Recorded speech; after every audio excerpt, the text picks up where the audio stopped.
जब तक दवाई नहीं तब तक ढिलाई नहीं।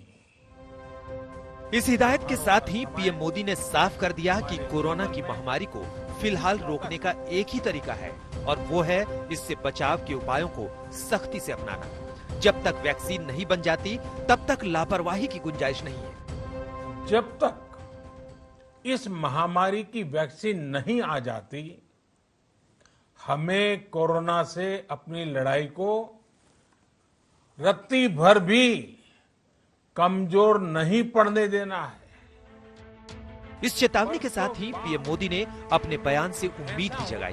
दुनिया ही नहीं, देश में भी वैक्सीन बनाने को लेकर युद्ध स्तर पर काम जारी है। देश में भी कई स्तर पर वैक्सीन बनाने का काम चल रहा है। बरसों बाद हम ऐसा होता देख रहे हैं कि मानवता को बचाने के लिए युद्ध स्तर पर पूरी दुनिया में काम हो रहा है। अनेक देश इसके लिए काम कर रहे हैं। हमारे देश के वैज्ञानिक भी वैक्सीन के लिए जी जान से जुटे हैं। भारत में अभी कोरोना की कई वैक्सीन पर काम चल रहा है। इनमें कुछ एडवांस स्टेज पर है, आशास्पद स्थिति दिखती है। ऐसी उम्मीद है कि अगले साल तक देश में कोरोना का टीका आ सकता है। देश के स्वास्थ्य मंत्री हर्षवर्धन ने कहा है कि सीरम इंस्टीट्यूट ऑफ इंडिया और भारत बायोटेक आने वाले महीनों में इंट्रानेजल यानी नाक के जरिए कोरोना वैक्सीन देने का आखिरी ट्रायल शुरू करेंगे। आखिरी दौर के ट्रायल में आमतौर पर हजारों लोग स्वेच्छा से शामिल होते हैं। इनकी संख्या कभी कभी 30,000 से 40,000 भी होती है। डॉक्टर हर्षवर्धन के मुताबिक अब तक नाक के जरिए वैक्सीन देने का कोई ट्रायल नहीं चल रहा था। कोरोना काल में देश के नाम अपने 7वें संबोधन में पीएम मोदी ने बताया कि वैक्सीन बनते ही सरकार उसे हर भारतीय तक पहुंचाने की तैयारी कर रही है।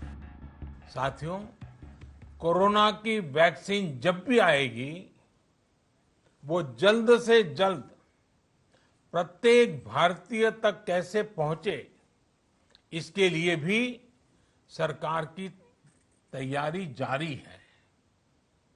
एक एक नागरिक तक वैक्सीन पहुंचे, इसके लिए तेजी से काम हो रहा है।